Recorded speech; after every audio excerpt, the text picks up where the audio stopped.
This is a synchronicity story. A couple weeks ago, I did a video about my grandmother, Mildred Lynch.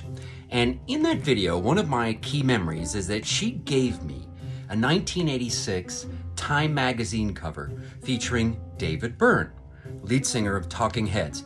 But in having that memory, it triggered another memory. The summer of 1984, Talking Heads released their seminal concert film, Stop Making Sense.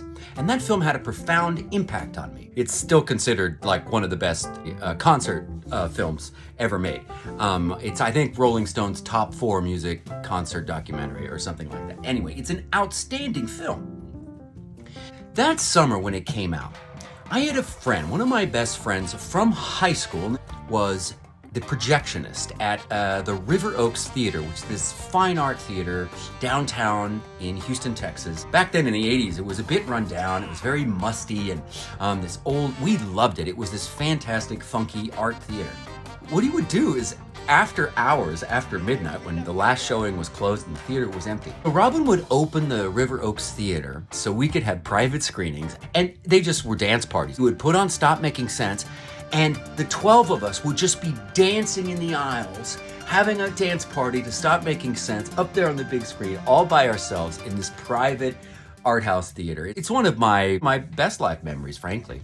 So I was like, I need to do a video all about that magic summer. Now, Stop Making Sense, back to the Synchronicities, was directed by Jonathan Demme. Now, many of you may know Jonathan Demme because just a few years later, in 1991, he directed Silence of the Lambs, which not only won Best Picture, but won him a Best Director award. When I was watching Silence of the Lambs for the first time in theaters, the film broke right at the moment when he's escaping, Hannibal Lecter is escaping from that cage in the auditorium. The film broke, couldn't be repaired. I didn't know how the climax finished. They gave us passes so we could come see it the next day again. The worst thing that could happen to a film. But this is about synchronicities, right? So I was passionate about theater and acting and art and filmmaking all through my youth. Some of that passion bubbled out into the family. All of us became interested in all of those things. And I remember my middle sister, Mireille, 13 years old. She was doing a summer theater program. And I went to see her, and in the most earnest way possible, she looked me in the eye and she said, I'm going to be an actor. You know, so beautiful. And she, in fact, has fulfilled that dream, that passionate declaration of a 13-year-old. She has become an actress and been an actress the rest of her life. So years later, my baby sister was starring in the AMC show called The Killing, which many of you may remember. Well, Jonathan Demme directed an episode in 2013 of The Killing. My sister knew that my daughters, who are teenagers now, just as she had been a teenager when she declared her passion for acting, they were also passionate about theater. My oldest was actually interested in directing. Mireille offered, she says, why doesn't Sonyu come up and hang out and spend some time on the set of The Killing and watch an episode being filmed? And so Sonyu went up there, they were shooting in Vancouver, and she got to spend a week on set watching everyone film the episode as an intern to the director.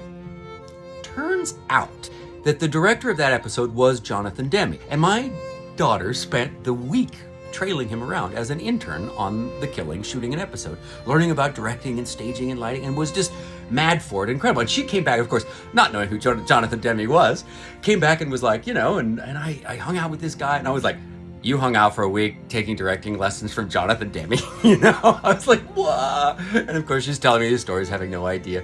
All of these stories were stories that I decided I needed to tell, all triggered from the memory of this Time magazine from my previous videos.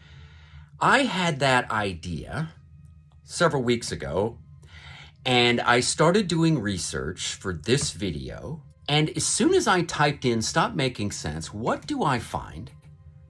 But I see videos of a current age David Byrne, like right now in 2023, picking up the big suit from Stop Making Sense at his local cleaners that he's forgotten there for 40 years. Turns out the 40-year anniversary of Stop Making Sense is next year, and in celebration of that, they're going to be re-releasing the film Stop Making Sense this fall. I didn't know any of that before I had the idea to do this video and before my mind started thinking about Stop Making Sense and the impact that it had on my life and the Jonathan Demme connection and my family and all of this stuff. All of that idea was before I realized that Stop Making Sense is actually in the zeitgeist right now. It's being re-released. There's YouTube videos you can see about it. David Byrne is doing promotional stuff about it, and he's suddenly appearing again. And none of that I didn't know any of that. Suddenly it made me remember Rick Rubin in this book, when he talks about this thing called The Creativity is in the Zeitgeist. And he asked the question, he's like, how many times have you had an idea and not done it, and then a few months later, you see your idea, somebody else has done it? He goes, they're not stealing your idea, it's because the idea is out there. Almost like there's this psychic internet of creativity. Well, that's what this feels like, right? All of this intense energy suddenly in my memories about Stop Making Sense, randomly out of nowhere. And then, when I look into it, Stop Making Sense is actually in the zeitgeist and being re-released this year. It's almost like this psychic premonition. And my creative energies were tuned toward that subject just as it was actually out there in the zeitgeist, just like Rick Rubin talks about, and his book just came out, and I don't know if I'm making sense.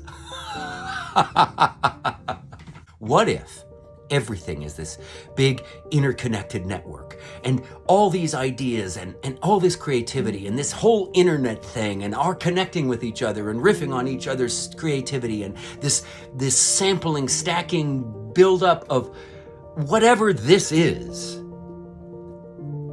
What if that's intermeshed in the physics of fate and reality? What if we're always having this impact on each other, and what we do and say and make influences and impacts reality? I don't know.